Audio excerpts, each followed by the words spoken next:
On behalf of the Dansac and Hollister brands, welcome to this World Ostomy Day virtual panel. My name is Tarek Alam, and I'm a clinical affairs manager based in Canada.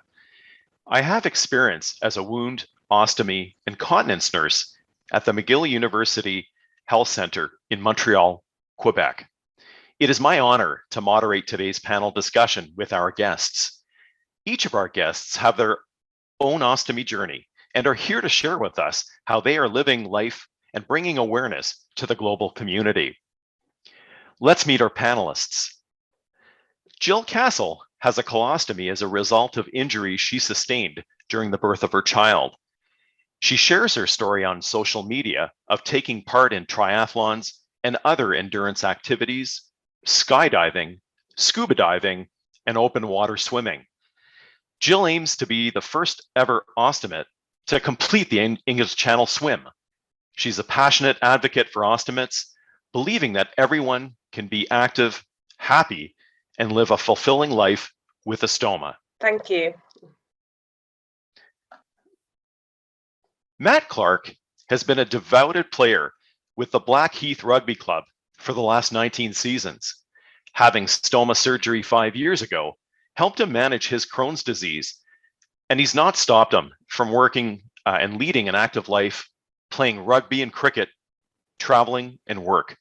He speaks candidly about his experiences on social media. Thank you, Tarek.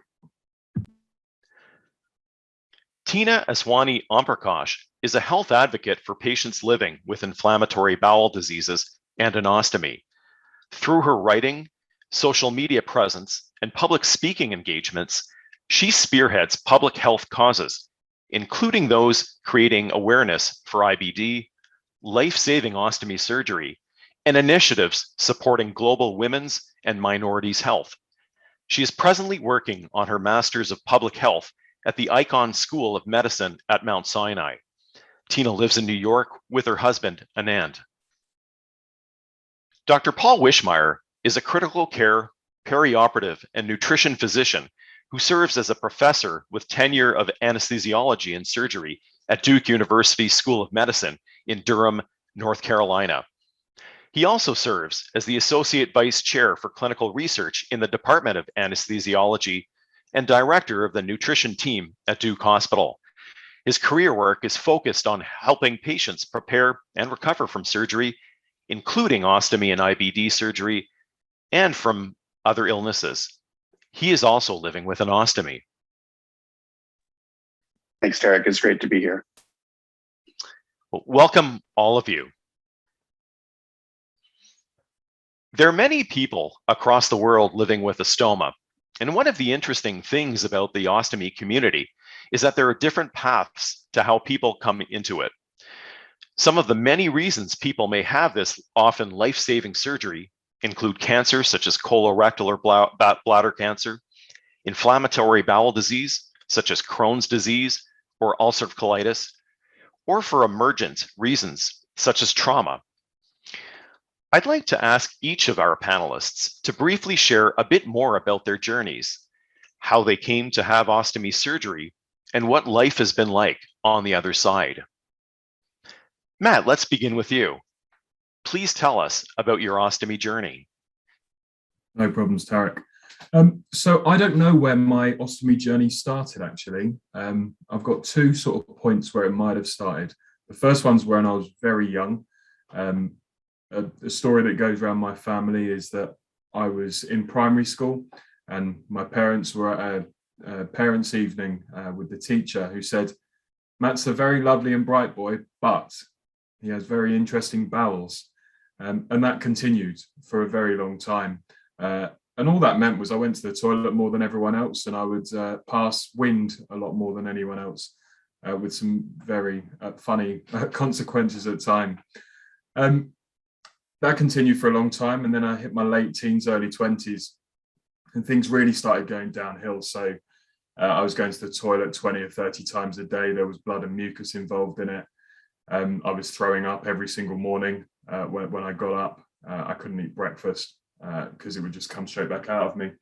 And for a long time, I didn't do anything about it. I always blamed it on something that I'd eaten the day before. It must be that I haven't cooked the food properly and things like that. Until eventually, Mum had been going on at me quite a lot, telling me how much weight I had lost and I needed to go and get checked out.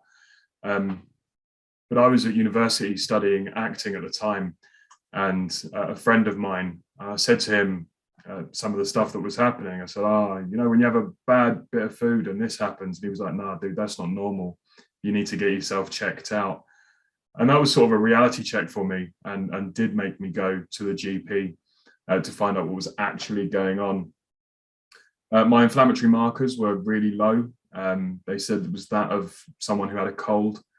But anyway, she took a holistic approach about what was going on and sent me for tests at the hospital.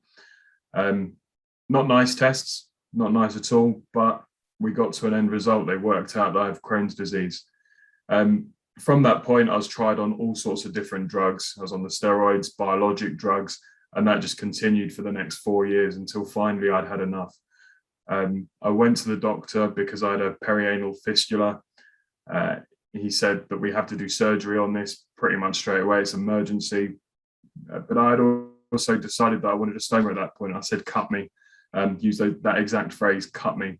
I've had enough, let's get on with this." So they did an emergency elective surgery within the month to put in a loose seton stitch and also give me a temporary ileostomy. Surgery seemed to go fine until a couple of days later. I wasn't being able to eat any food. Everything was coming back up. I was throwing up everything that went down, which wasn't very nice at all. Eventually, they did an MRI scan and realized that the opening through which the stoma came out wasn't wide enough. Because of years of playing sport, I've got quite a strong core, and the surgeon just hadn't taken this factor into account. So he came to me and he said, "I messed up. I'm really sorry. Let's fix this." And I said to him, "Don't worry about it. It's not your fault." To which he said, No, it is my fault, and I'm going to fix it for you." That afternoon, I was taken down for surgery, and life's not been the same since. It's been so much better having that surgery. The second surgery changed my life for the better. So that's kind of my journey, really. Thanks so much, Matt, for sharing. Tina, let's go to you next. Please also tell us about your ostomy journey. Thank you so much, Tarek, and thank you, Matt, for sharing your story. I definitely feel your pain as a fellow inflammatory bowel disease patient. I myself have Crohn's disease for the last nearly 16 years, and I've had a permanent ileostomy for nearly a decade now. My journey started with me actually being diagnosed with a sister disease called ulcerative colitis. This was, of course, a misdiagnosis. I actually went in proactively to my primary care physician saying I would like a colonoscopy, even though I wasn't having symptoms, because colorectal cancer and Crohn's disease run in my family. My father passed away when I was 8.5 years old. So that's how they found mild ulcerative colitis localized to the colon and rectum. It didn't present like Crohn's disease at the time. It didn't have the typical granulomas or skipped lesions, and there was no penetrating disease such as fistulizing or stricturing disease. So for about 5 years, I was labeled as a UC patient. During that time, I received a temporary ileostomy and went ahead with J-pouch surgery, which is customary for ulcerative colitis patients. I was very sick at the time. I went from 135 pounds down to about 85 pounds in the US metric system. I believe that's down to 37 kgs, and I'm 5 feet 6 inches. So you can imagine how malnourished I was, and I was being fed by tubes. And I had multiple complications with my surgeries, and actually needed 4-stage surgery instead of a 3-stage J-pouch surgery. Before even the takedown, meaning before even my J-pouch was active and my ileostomy was completely reversed, I already had pouchitis, which was inflammation of the J-pouch. That actually turned out to be chronic and refractory and was labeled as Crohn's disease a few years later. What happened is I developed several rectovaginal fistulas over the next 6 years. I was on courses of antibiotics, put on biologics again, and even had my J pouch diverted and had an ileostomy created temporarily again. When nothing worked, I continued to fistulize. I was told that I needed to have the J pouch removed.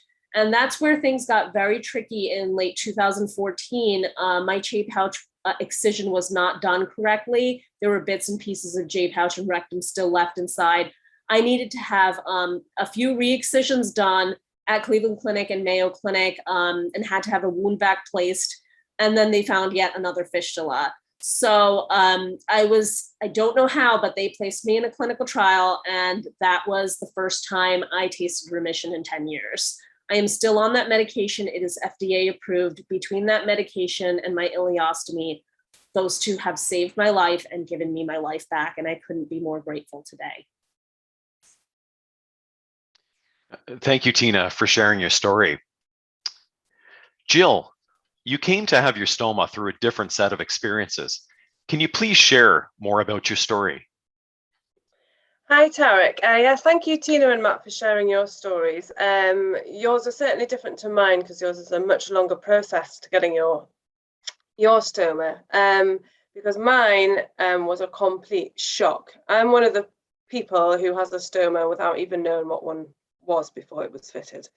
So if we go back to 2011, I was 32 and I was a serving police officer in England, working out on the beat. I fell pregnant earlier that year, had a really easy, healthy pregnancy, didn't have any problems at all. I was still out walking and being really active up until the day that I gave birth to my baby. Unfortunately, I went into spontaneous premature labour 6 weeks before my due date, and that was on October the 20th, 2011. Because my baby was 6 weeks early, it meant he was really, really small. He was only 4 pounds 7. And he actually got stuck in the birthing canal because he wasn't big enough and strong enough to help himself out. As a result of that, his heart rate crashed and they had to really work very quickly in an emergency situation to get him out. They had to use forceps when they did that. And unfortunately, even though they brought him out safely, which I'll be forever grateful for, I was extensively damaged during the process. I sustained what we now call a 4th degree tear. So I was torn all the way through my vagina and my rectum, and I was stitched up in the operating theatre. Was told, you've sustained a really bad tear, but you'll be fine. Just go back on the ward with your little baby and get on with the rest of your life. As long as you keep yourself clean, you'll be fine. Unfortunately, a week later, I was found in the corridor, collapsed by a midwife, unable to walk. I was in an unbelievable amount of pain, and I was eventually examined under gas and air. That's the level of pain that I was in, because nobody could get close to me without that sort of pain relief. And they discovered that the tear had become really badly infected. I had a massive abscess. I also had a missed rectovaginal fistula. When you've got a hole between the rectum and the vagina, you've got feces actually coming out of your vagina. I was completely incontinent and I was heading right towards sepsis. So they said, right, the only way that we can get you through this is to give you a temporary colostomy. So we can divert the feces away from the wound, give everything a chance to heal. Then in 12 weeks' time, we'll reverse the stoma and you'll get on with the rest of your life. Unfortunately, the damage was too severe. And after 12 weeks, they realized that they couldn't reverse the stoma and it was going to be permanent. Ultimately, that led to me losing my job as a police officer in April 2013. And that was sort of the start of a really, really dark period for me. But ultimately, I have managed to turn my life around completely. And I'm looking forward to sharing some bits of that with you later on. Thanks so much, Jill, for sharing your story. Paul, I understand that your experiences with IBD led you to ostomy surgery, as well as to your profession. Can you tell us more about your journey? Yeah, thanks, Derek. Much like some of the stories you heard from Tina and Matt, I had ulcerative colitis ultimately, but my story starts about 1984 1984, actually, 1985, when I was a freshman in high school and had never been in a hospital, never seen a hospital, never thought about going into medicine in my life. And suddenly took some antibiotic erythromycin for strep throat I got over Christmas break. And a few days after that, started going to the bathroom 10, 15, 20 times a day, didn't know why, and blood started to appear. And so, of course, my parents panicked and took me to the doctor where, I underwent the wonderful tests that all of us that have IBD or other GI issues undergo. And I began to realize doctors and hospitals weren't very nice places or very nice people most of the time, at least felt like to me. And they did some really rough things to people. And so I came back to get my diagnosis, and the physician said, we're going to bring you into the hospital and you're not going to eat for the next 3 months and you're going to be hospitalized. And I said, no, the hell I am. I'm going to go play in this basketball tournament next week. And there's no way I'm not eating for the next 3 months. And he said, no, that's what's going to happen. And much like the other stories you've heard, I lost an enormous amount of weight over the next month. I went from about 158 pounds to 98 pounds in about 6 weeks, about 25, 30 kilos of weight pretty quickly, and was in the hospital for the next 6 months. And ultimately, when they tried to have me eat again, my abdomen got rigid, I got a fever, and I perforated my colon, which I didn't know at the time. And the surgeon came in. I thought he was going to tell me I couldn't eat again, but he shook me once, which was unpleasant. And he said, you're going to have surgery tomorrow morning or you're not going to live to see tomorrow night. And I think they thought I would be resistant, but I said, much like Matt said, I said, do it now, cut me now. I said, I want this out. I'm done with this.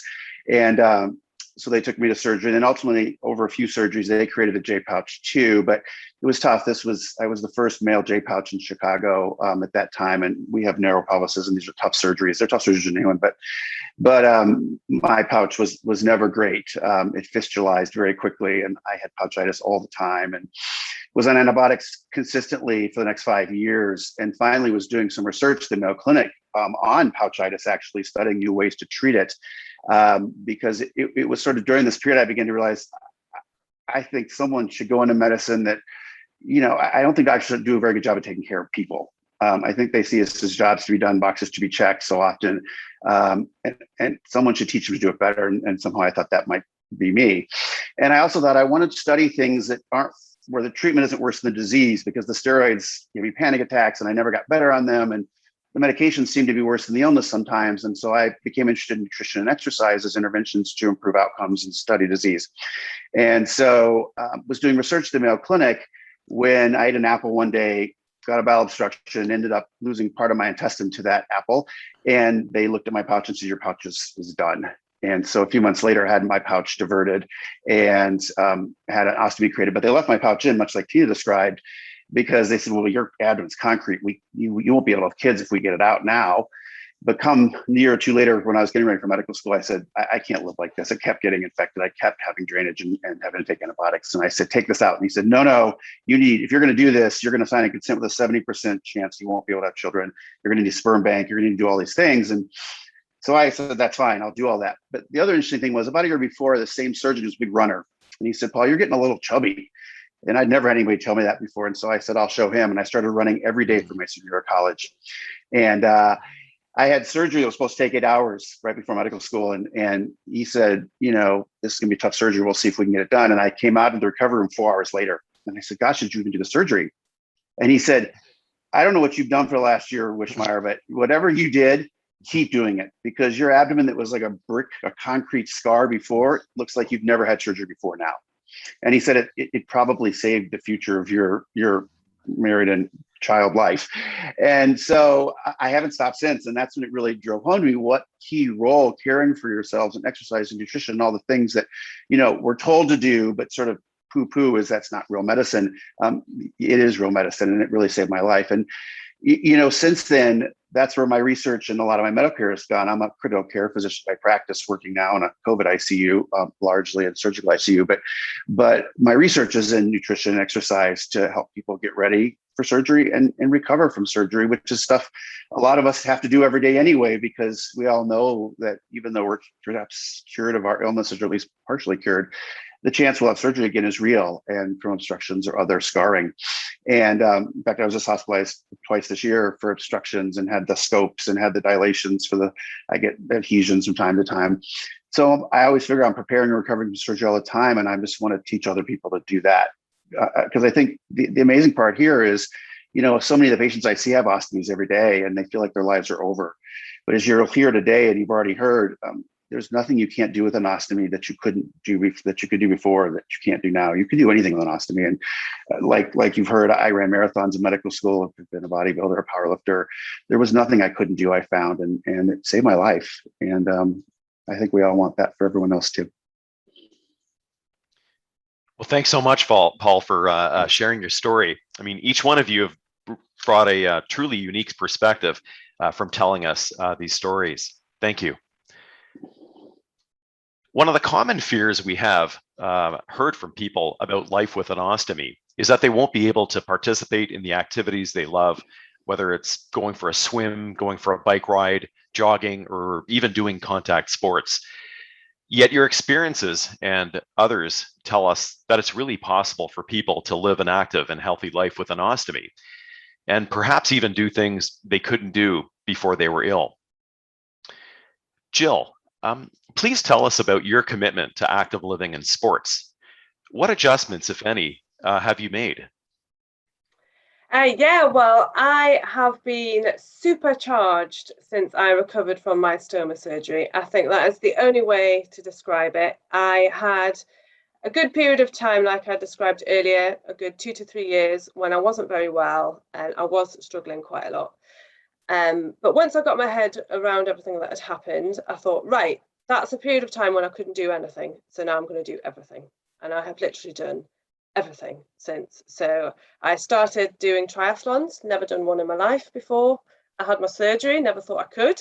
And I've gone all the way up to doing a half Ironman triathlon.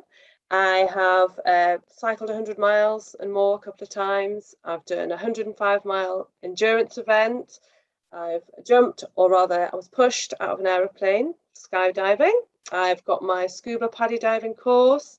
I've become quite a proficient open water swimmer, which I was terrified of doing before because I'm a child of the 1980s and I watched Jaws. So therefore, for 30 years, I didn't really go in the sea. But I've conquered that to the extent that, like you mentioned before, I've actually signed up to swim the English Channel in 2023.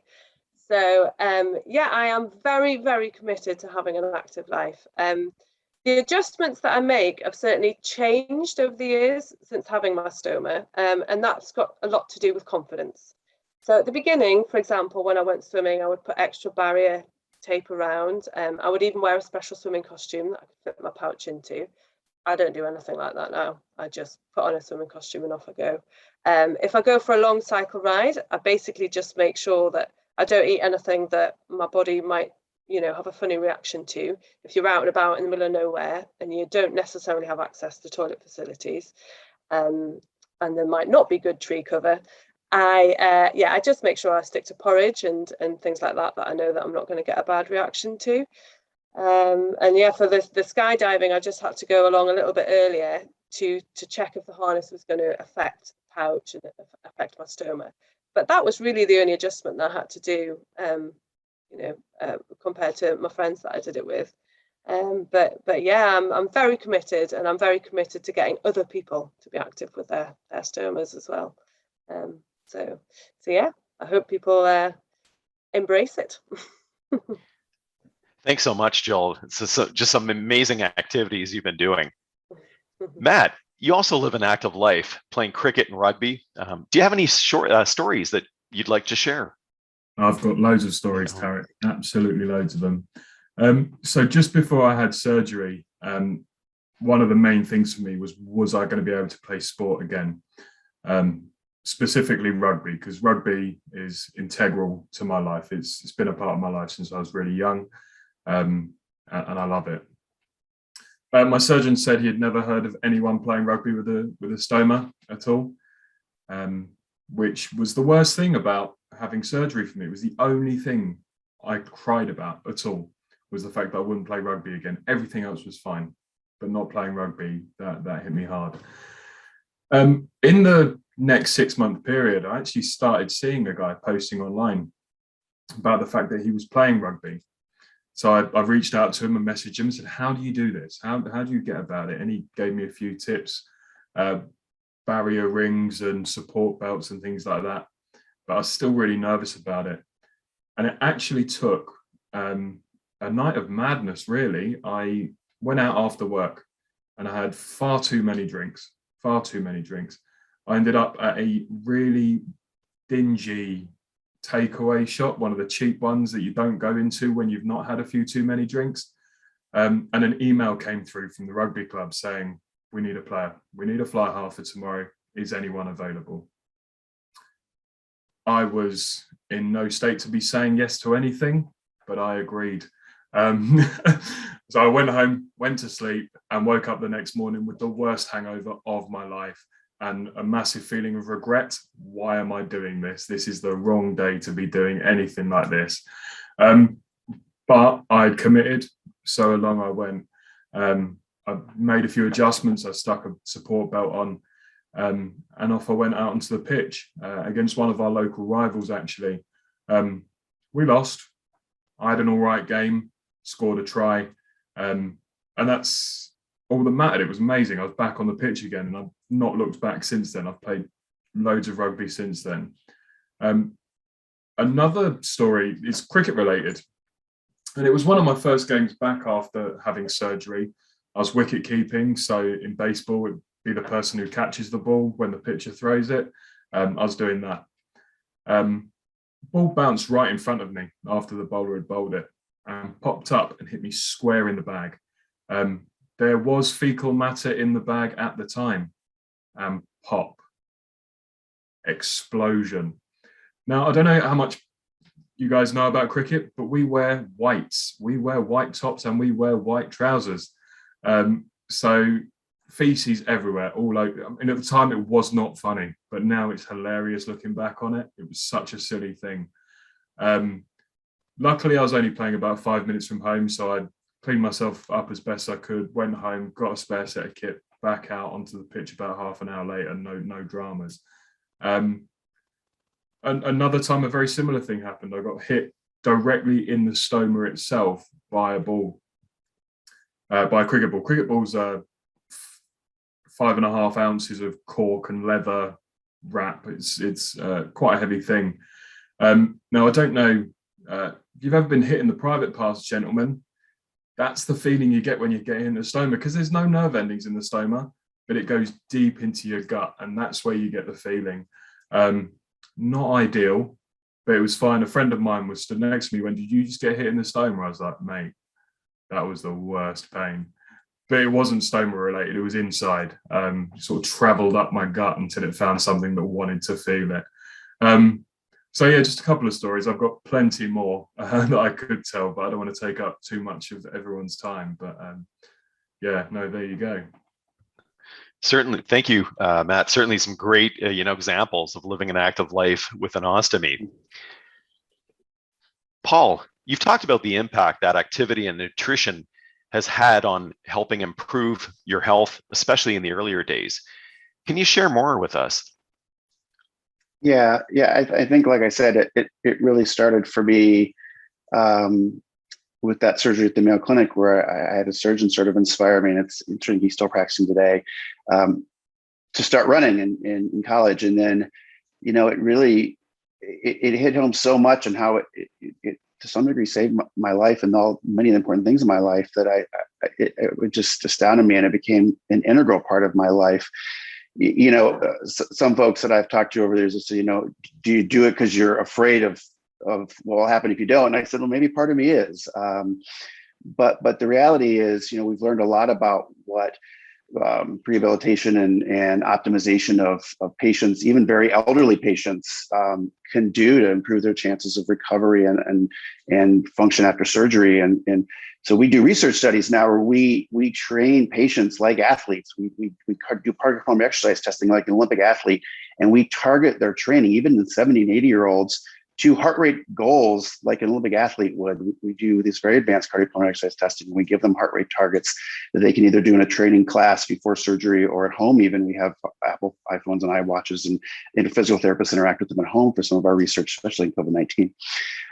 But for me personally, I quickly realized, like so many have, that you're going to have surgery again. And so I always tell my patients or my trainees that every day of my life is preparing or recovering from surgery. My last major surgeries were in 2014. I had 3, and again, lost 20 kilos in 17 days, 40 pounds. And it took 2 years of exercise, and I take about 15 different supplements based on science, and eat about 4,000 to 5,000 calories a day, and, a lot of protein. It took 2 years to get it back. And this is what I do for a living. So I always feel for people who don't do this for a living and hope that we can help them do better, right? And I think some of it also is it allows you to recover quicker once you've had it, and to pursue things you love. My latest passion has been surfing, and I have to say, of all the things I've done with a stoma, surfing has been one of the most challenging, because when you pop back onto a board in a big, I like to go to Hawaii, and that's where we go a lot, and a big wave hits you and you pop onto a board, you're sliding up the board with your stoma. And so like you've heard from Matt and from all, everyone, Jill too, you get really good at pasting and taping and adjusting, but I wear board shorts and I wear, our wetsuit, and we surf in the winter here in North Carolina. Actually, the water's about 58 degrees. But wetsuits are great because they're really protective, but you can do that, right? But that's the key. If you keep yourself fit, I found, and eat well, when you do end up in the hospital, like I have twice this year, I pop right back out and I'm at work the next day, right? Hospitalizations don't take me out for days and weeks or months. They take me out for hours. I've gone back to work today. I've gotten out of hospitals with valve obstructions when I've needed to, because that's what, doing the right things with your body and taking care of yourself can do. And I really try to convey that to my patients and try to teach them there's things they can do that will make this so much better. You don't have to be a victim of this illness or a victim of having an ostomy. Really, your life is, like you heard, I think Jill said it great. And so Matt, your life really opens up when you're no longer sick. And then it's just a matter of what are you going to do with it? What adventure you're going to choose next? Where so many of us were limited by things we couldn't do before. Thanks so much, Paul, for sharing. It's an amazing example of staying fit and leading a healthy lifestyle to just help you continuously prepare, for that possibility of having another surgery.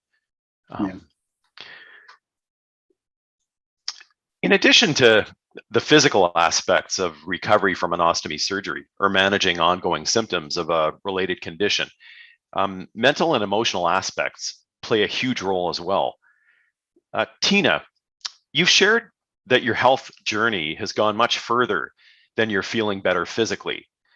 What are 3 challenges that you faced after having ostomy surgery? Thank you, Tarek. I think this is such an important question on so many levels. For me, I think the emotional aspect has been huge. Like, even though I might start feeling better physically, with the ostomy or after surgery or after, certain bouts of medications, it takes time for your mental health to catch up. And I think that's something that, is often not emphasized enough.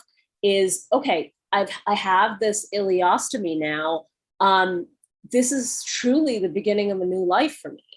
And I think, for me, culturally, and this sort of goes into the next aspect of, challenges that I faced, I would say, like, for me, what's happened is that a lot of this has been cultural too. So the psychosocial has played into the cultural aspects as well, and into the mental health aspects. All of this intersects quite a bit. For me, it was the beginning of a new life, but culturally speaking, I was told that this would be the end of my life, that this would prevent me from doing the things that I love. This would prevent me from getting married or from having somebody to love me or from being accepted by society. And I think that can't be stated enough here, because there is such a stigma around ostomies around the world. A lot of times we tend to focus on how it affects the Western world because that's who's speaking up. It took a lot for me to come out and start speaking up as a woman of South Asian descent. In South Asia, Southeast Asia, and even the Middle East, you don't talk about these things. This is extremely hidden. It brings shame upon your family to talk about these things. And we don't even we can't even wrap our heads around what that psychosocial impact will be of not being able to disclose that you have, a medical device that's helping you live your life again and making you feel whole again. For me, what that looked like is, my ostomy gave me so much life back that, on one hand, I have my family and elders saying, "Oh, Tina, this is going to be the worst decision you make ever." And on the other hand, as I'm recovering from surgery, I'm having completely different emotions about it. So I'm completely split.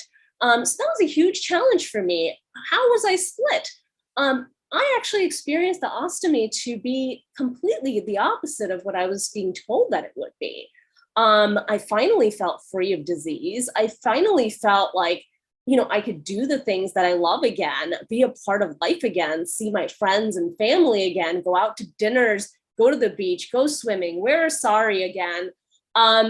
These are things I wasn't able to do with such active inflammation all over my body. So I really struggled with a lot of that. And I think the struggle became very magnified for me, Tarek, when I was dealing with the reversal to the J pouch. I actually experienced a lot of grief and separation anxiety during that time. This stoma became like my baby. It was something that I took care of over those few months that I had it prior, and it became a part of me.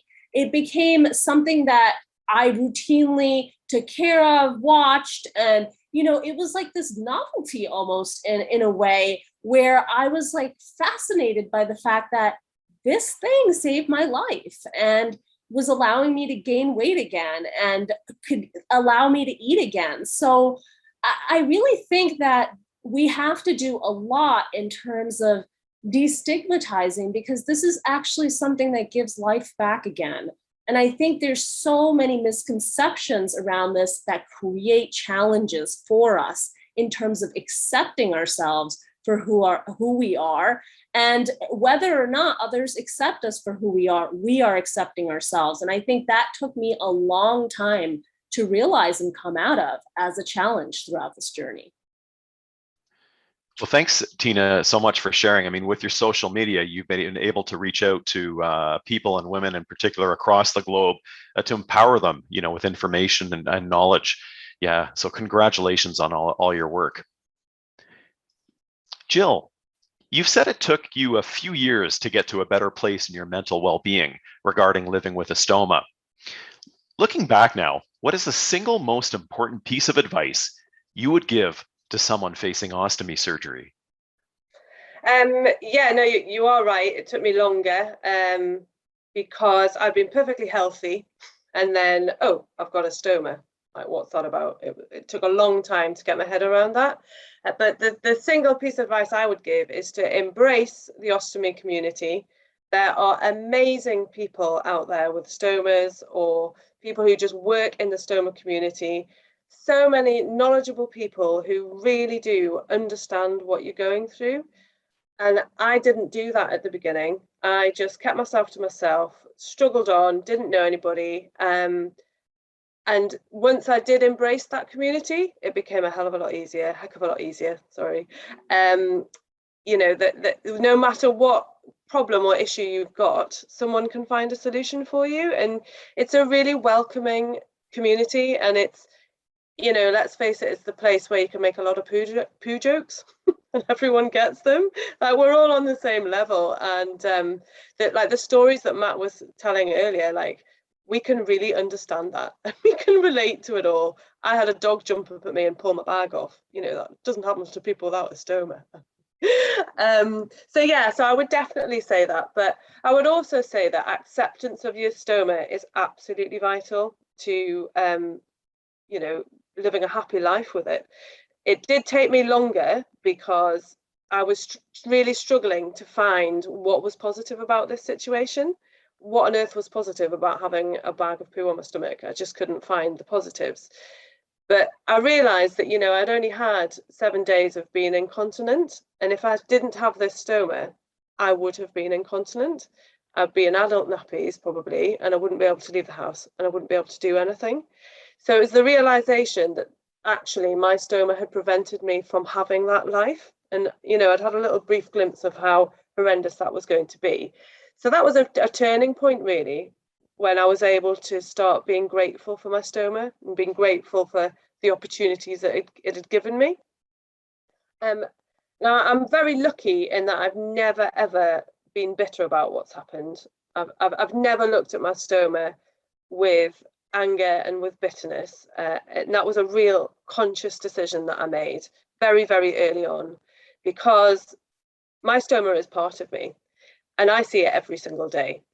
And I knew that if I was going to look at my stoma with negativity every day and with bitterness, that would flavor the rest of my day, and therefore that would flavor the rest of my life. And I realized that it's not the stoma that was going to ruin my life, it was my attitude towards it. And I'm the one in control of that. So that was a very conscious decision that I made very, very early on, that I wasn't going to resent my stoma. It took me a long time to feel gratitude for it. That's a different thing.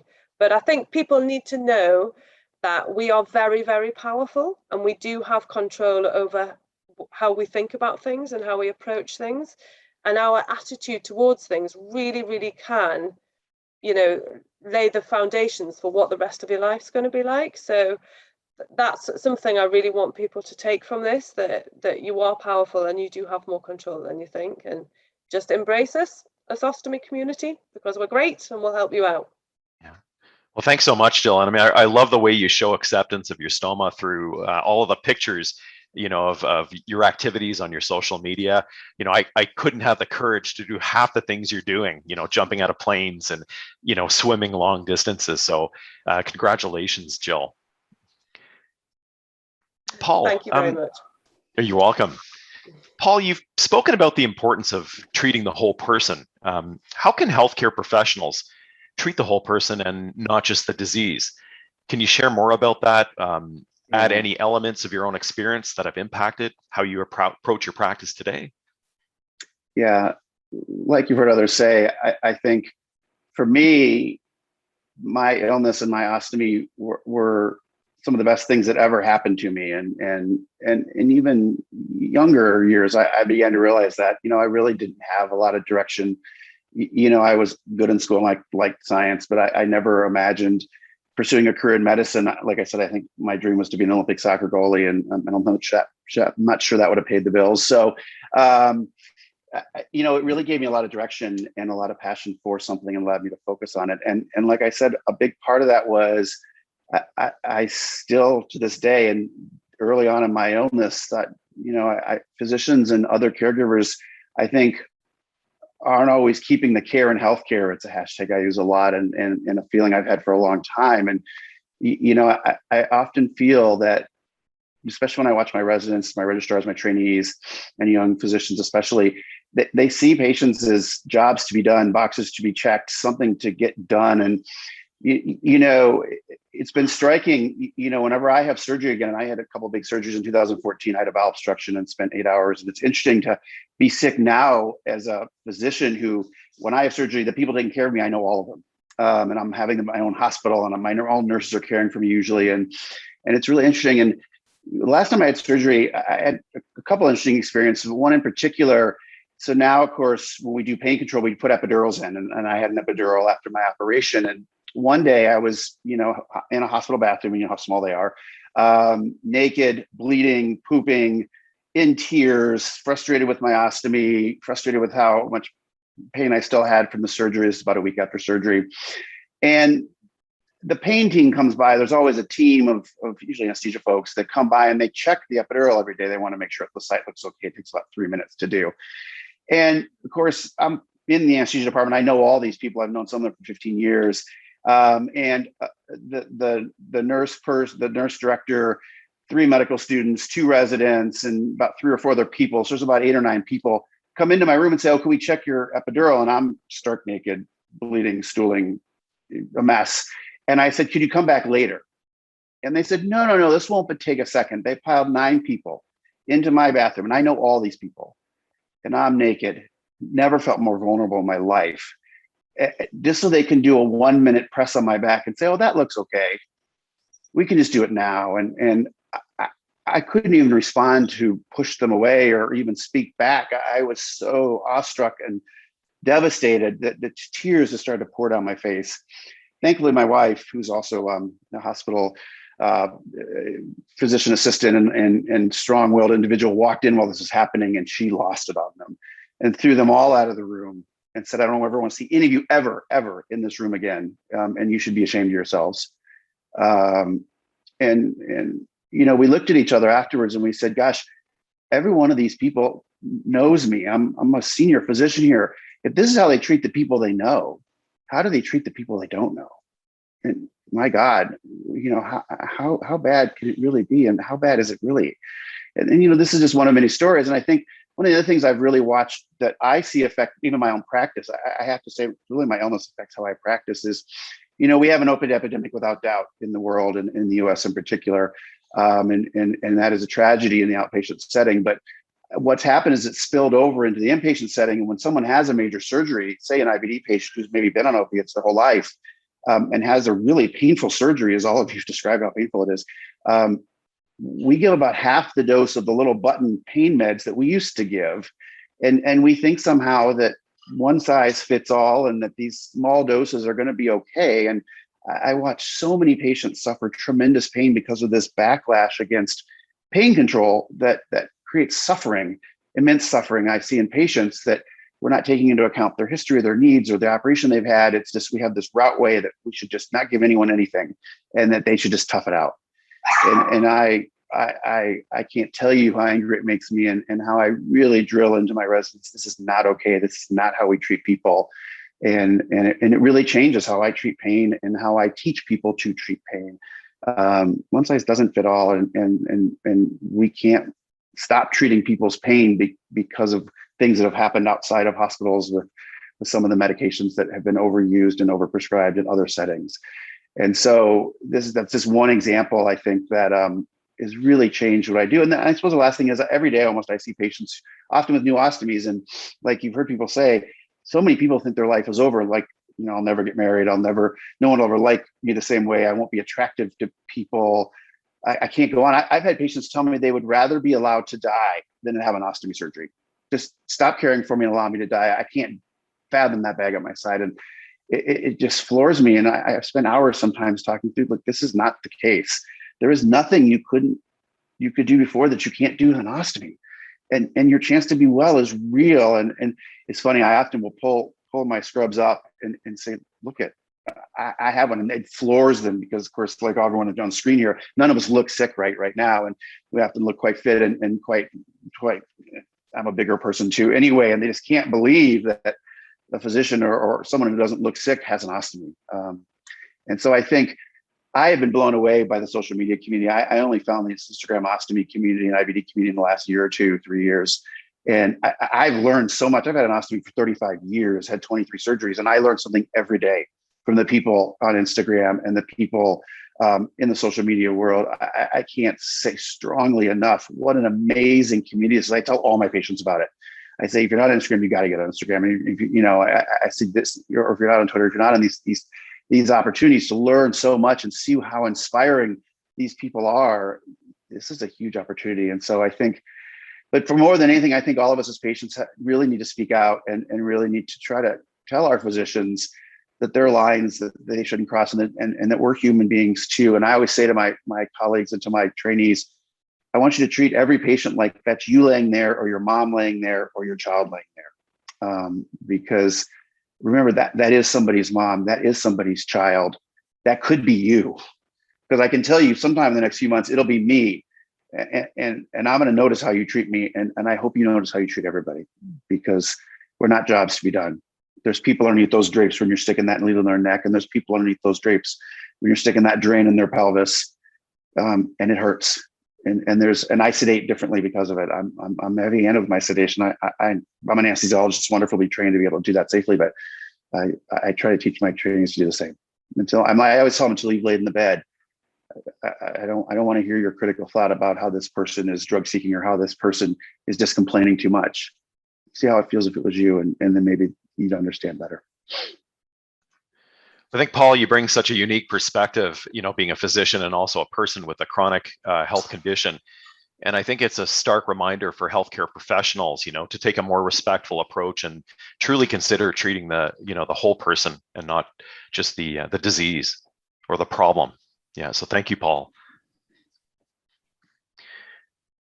From what we've discussed today and what we continue to see, building a support network and making connections with others can be extremely helpful to recovering from an ostomy surgery and living life with a stoma. One of the most common ways we can do that is through social media, which of course has enabled us to connect with others around the world. It has its challenges as well, especially in a diverse world where people come from different cultures or may have different points of view. Tina, what has been the most helpful or rewarding parts of connecting with others through social media? What are the challenges? Thank you so much, Tarek. I think this is such an important question, and we don't hear much about this, honestly. I think this is a very taboo thing to have, an ostomy. In many countries around the world, the stories that I've heard are you don't get a job, you don't get married, you're not socially acceptable. It's hard for you to even step out without people whispering and talking about you. And that's kind of been my reality too. I've been told, even though that I live in the US, as I was mentioning earlier, I was told by my own family, you see that boyfriend of yours? He's never going to marry you with an ostomy. He did eventually, but with a lot of pushback. In a lot of cultures, especially where arranged marriage is dominant, it's about fitness to perform. It's about, a person being healthy. And yes, that might be an ableist view in our culture, but this is what's considered customary in some other cultures, is that you have to be healthy to be married. And it was one of those things that was very jarring for me as a South Asian American woman, having one foot in both cultures, that how is it possible that I wouldn't be having an arranged marriage, but that I wouldn't be accepted for having an ostomy, for having this inflammatory bowel disease? That was very, very difficult. I was even told at times, oh no, you should not sit in prayer at temples because even women with periods are not supposed to, and this is foul and it's disgusting. I was told that, women on their periods don't enter the kitchen. With a permanent ileostomy, how could this be reality? Not to go to a temple, not to enter the kitchen and cook your own food. It's one of those things where there is a lot of stigma creating fear, when in actuality, an ostomy is very liberating and can actually give you those elements of your life back. Whether that's cooking and cleaning, whether that's being a good partner, it makes you healthier. In my experience, that's what happened. So this was a huge cultural clash for me to try to understand why I was being told certain things out of fear and stigma, when in actuality, my experience was very different. Now, with regards to sharing stories about this, I run a Facebook community for South Asians living with IBD, and we have a lot of Middle Eastern people too, and people of Far East Asian descent as well.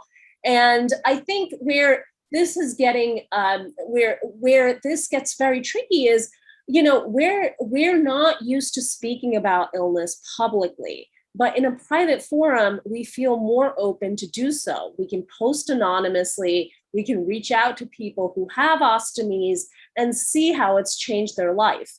Now, I hear many sort of comments, even from the IBD community and colorectal cancer community, who reach out to me saying, no, I don't want an ostomy. That's like the absolute last resort. And I think where I've been able to change things, and the team that I work with online that helps me run the Facebook community, is that let's change the perception around this. Let's reframe this. And we've actually helped empower others to start speaking up and sharing their stories out of the Middle East and out of Asia in general. So I think it's extremely important to take that first step, to have the courage to do so. For me to start sharing my story, in many ways, Tarek, felt like social suicide, and it was. I lost a lot of friendships. People were like, how can you do this? How can you talk about this? Oh my God, Tina. But in actuality, I've gained a whole new circle of friends and followers. And I think, to me, that's what's important, is being able to showcase to the world, hey, you don't have to be ashamed of your ostomy. You can still live a full life with an ostomy. Well, Tina, congratulations, on all of the work that you've done addressing the stigmatism in solvent cultures, for people living with a stoma through the amazing things you've been able to do on social media. Matt, I'll pose the same question to you. What have been the most helpful or rewarding parts of connecting with others through social media, and what are the challenges that you've seen? Yeah, so to start with, I very much took a voyeuristic view of the social media community for a long time. I sat there watching it. I was sort of looking in and seeing what was going on, very occasionally posting something if I felt the inclination to. About a year and a half ago, COVID happened. We went into lockdown. Someone online commented that there's not many men who do this sort of thing online. So I thought, you know what, this is the perfect time. It's a perfect time to set about doing it. And I did. And I've made some amazing connections, some really lovely people out there. And the interactions you have are different with every single person. Some people just click a like button. Some people will inbox you privately, asking for advice, which I never, ever, ever give. I think as someone who's not a medical professional, the worst thing in the world I could do is say, this is what I did, so that's what you should do. I just tell my story, and that's the way I'm going to continue doing it. But as I say, I've met some wonderful people, and moving to the Northeast a few months ago, I actually had the chance to meet some real life ostomates for the first time that I know of. Because obviously you never know if someone's got an ostomy, but an arranged meet up with people that I met online, really lovely people. And we just went for a walk in a country park with the dogs, and it was absolutely fantastic. And we talked about all sorts of stuff, which included obviously ostomies, because it was really exciting for all of us. But yeah, and I think it is there. Obviously, you've got to be safe online, and you don't want to just meet randoms who you don't know who they are or whatever. But it was a real experience, and being in the online community properly for about a year and a half, it's taught me a few things, and it can be really difficult on there as well. And I think the main thing for me has always been complete honesty and openness. And I've been like that in person with people. I don't shy away from things. If someone asks me a question, I generally tell them if it's the right setting to do it. And I think online, you've got to be true to yourself. You've got to tell your story, and you've got to tell it in your way, and not feel under any obligation to say or do anything that you don't want to do online.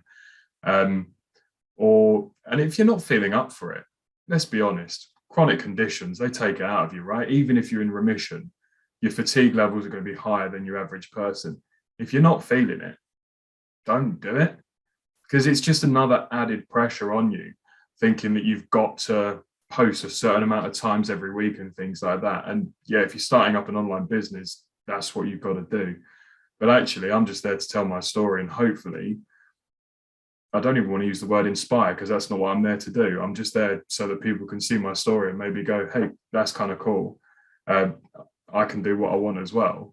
And that's interesting as well, because people have used the word inspirational and stuff like that. But I'm not. I'm just me, and I'm just doing me things. I've played rugby for 20 odd years. Like it's just a me thing.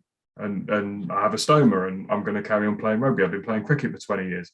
Exactly the same situation. I thought it was going to stop me, realized it wasn't. And now I just crack on. You work out your ways of doing things.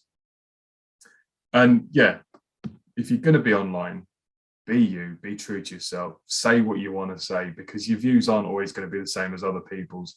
I know I've stuck posts online within the last few months that haven't been received well by some, but have been received amazingly well by other people. And just because we all have a stoma doesn't mean we've got the same outlook on it or the same thought process on it. So just be you, people, be you. Well, Matt, you've got a great point, that some things work for some people, but they won't necessarily work for others. But I think through your storytelling, you're able to support so many people with an ostomy. Yeah, thank you, Matt. At this time, I'd like to take us through a few questions that have just come in. These are open to any of you. So the first question that I received is, what is the biggest misconception that you've had about ostomy surgery?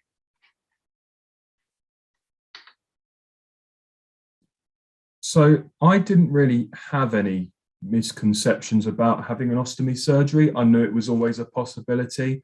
But then when it came round to it, it was my decision. So I never had anything. There are some out there, and there are some that are not pushed, but allowed by mainstream media and podcasters and things like that. The only people who have stomas are old people. Well, that's a lie, isn't it? If you have a stoma, you smell. Nope, not at all. In fact, probably we smell less because you can't smell when we pass wind. And that's where I'm going with it, to be honest with you. There are misconceptions out there, but I've never had them myself. And hopefully by doing this sort of thing, we can stop other people having them as well. Yeah, thank you, Matt. I think for me, like Matt said, when I had the surgery, I couldn't wait to have it. But I think despite that, as I got older and spent a fair bit of my adult life, at least single parts of it single, I think I always thought someone's gonna be freaked out by this. This is gonna throw somebody off the first time they see it. And I always try to be pretty honest with it, but sometimes suddenly you're in with someone and you haven't really talked about it. And I was blown away by how little people are bothered by them. I think we as ostomies are bothered by them or think we are going to be bothered by them much more than most people are. I can think of one or maybe two people who really were shocked by it the first time they saw it. And everybody else, including the amazing person I'm married to, wasn't fazed by it at all, which always, still to this day, I guess surprises me, because I always wonder if I was on the other side of it and didn't have one and suddenly was intimate or was with someone who had one, how would I react to that? And I hope I would be as unfazed by it as the people that I've met through my life. And I think that's a misconception I hear from patients all the time.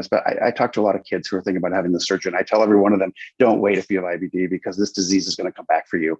And I think, like you said, it's like people think it's the last resort, where I often think, gosh, don't wait too long. And of course, the risk of colon cancer goes up so much through your life if you keep your colon. But they always ask me that, are boys or girls going to like me? And I always say, surprisingly, they are. And I think that's a big misconception. And then I think the other quick few is, you can't be actively athletically, which clearly everyone you've heard today clearly shows that. I often hear you can't lift heavy weights. Now, clearly, everybody's different. And if you have a hernia, if you have other incisional problems, that's one thing. But the sheer presence of an ostomy, I had a 600-pound squat and a 630-pound deadlift for part of my life. Heavy weights aren't a big thing. And you can go on to have kids. I have wonderful, amazing children, one of whom's getting ready to go to college now. And it's been interesting to see them see my stoma and see a dad with a stoma and watch how they respond to it. So I think there's many misconceptions that we even maybe sold ourselves, that I'm always shocked how people really are about things. And it's not nearly what you'd expect. Yeah, thanks so much, Paul. I mean, you're an outstanding example of how you can, have an ostomy and pretty much do anything you want in life. Thank you. Yeah, I think I came from, I was like a person who just came off the street and had a stoma. So I was a card holding misconception person. So I didn't even understand what the bags were. I thought it was like a catheter, that like hangs down your leg. And I thought, well, how do you walk about with this bag banging against your leg and a tube? And I just couldn't understand how it worked. And yeah, I did go through the whole thing of, oh, I'm going to get a hernia if I even turn around quickly. I was completely paranoid about all of that. But I've found that generally people are just fascinated, and they're as fascinated as I was when I got my stoma. And people in general, I find, unless they're just very polite British people, wouldn't dream of saying anything to you. But when I talk about it, and I'm very open, and I show people my bags, I don't show people my stoma because that's a step too far for me. But yeah, they're just fascinated. They want to see, well, how does what it goes on there, and how do you open the bag, and how do you take it off, and how do you have a shower? And you know, I think maybe I'm lucky in the community that I live in, but people are just interested, quite honestly. And yeah, there just is this whole lack of knowledge, of course, because if you don't have a stoma, why on earth would you know how one works? And I think this is why it's great that we've got this community of people who are trying to show people, normalize it, and not make it as scary for people, so that people who do have stomas feel more able to talk about it, and they just feel more able to be accepted, I think, really. But yeah, I had loads of misconceptions. I thought my life was over, but it had only just begun. No, thanks so much, Jill. I mean, it's a great example about how you can do anything you want in life, but also leads into a little bit about the second question and the final question that we've received. It's, why do you think it's important to advocate for the community? I would love to take that one, if that's okay. I think advocacy is incredibly important. And I hear this all the time, and I'm so thankful that, you know, I was an adult when I got my ostomy, but in all over the US and even in other countries, I've heard of children with ostomies being bullied. This really does need recognition on a grander scale, you know, for us to say, hey, look, there's a chunk of the population that has these, and there's nothing to be ashamed about. Equipping our children, posterity, with the knowledge to, you know, feel comfortable with their ostomies. You know, I have seen, you know, and I hate to bring up anything negative, but there was a suicide, I think, a couple of years ago by a young child in the US. That's unacceptable. And this is happening around the world all the time with ostomies, and we don't even hear about it. This is why we need as much advocacy possible so that people don't feel so ashamed. The other thing is access. So one of the things in the US is a lot of our insurance companies will cover ostomy supplies in, you know, up to a certain limit, or, you know, what have you, depending on the plan.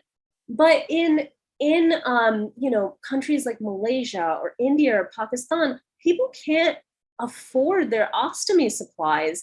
And during the COVID pandemic, they're not even sure if they're going to get enough ostomy supplies. Their skin is getting destroyed. I've heard of stories from husbands whose wives have left them in a bathroom covered in newspapers because they don't have ostomy supplies.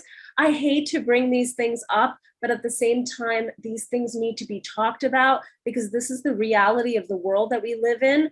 We need to accept one another for who we are. We need to create that access for people who don't have access to the supplies that we might have. And that's why I do this work. No, thank you, Tina. And certainly through all the work that you've done with social media, you know, you bring a completely different perspective, because now not only are we able to see what's going on, let's say in North America, but in parts of the world that, you know, we never would have imagined, you know, hearing of conditions before. So thank you, Tina. Yeah, I'd just like to jump on there actually, and because you probably don't know, Tina, but I've also just been doing quite a lot of work with a foundation called Beyond Fistula, and they help girls in Kenya who've got fistulas and to sort their life out afterwards. And again, these girls end up with stoma, some of them, completely ostracized from their communities, and they don't have stoma supplies either. So we've been gathering bags out to send out to them. You know, some of them haven't been able to go to school, you know, stuffing toilet roll into the stomas because they don't have bags. One girl hadn't had a shower for 10 years, the girl that I was speaking to, because she didn't want the bag to come off. So yeah, so I think, like you're saying, Tina, it's really, really important that a lot of us need to realize how lucky we are, because we are very, very, very fortunate. All of us on this panel, we're all very fortunate. Obviously, we've all had different backgrounds and different circumstances, but you know, I think it's really important that people like us who, you know, are okay, who have our ostomy supplies and have our nice lives, really, I think it's really important to use our experiences to try and help the people who don't have the opportunities and experiences that we have. So yeah, I just really love everything that Tina's about there. So I just wanted to hop on and say that I completely agree. And for me also, it's the birth trauma community, because it's a very lonely place to be when you don't know anyone in the same situation. So that's why it's important, really, for us all to share our stories, just to help other people who are struggling, really. So yeah, thank you so much, Jill. I think when you know, this session has been really a profound and insightful conversation and discussion. And in closing, I'd like to thank all of you again for sharing your personal stories and really for grounding us in a real perspective of the physical, the mental, and emotional aspects of living with an ostomy. The global ostomy community is an amazing group of strong and diverse individuals, and it seems the more that we're open with each other, the more voices we include in the conversation, and the more that we recognize patients as a whole, the more we can continue to do to make life better for everyone living with an ostomy. Thank you, everyone, and be well. Thank you, Tarek. thank you, Tarek. Thank you.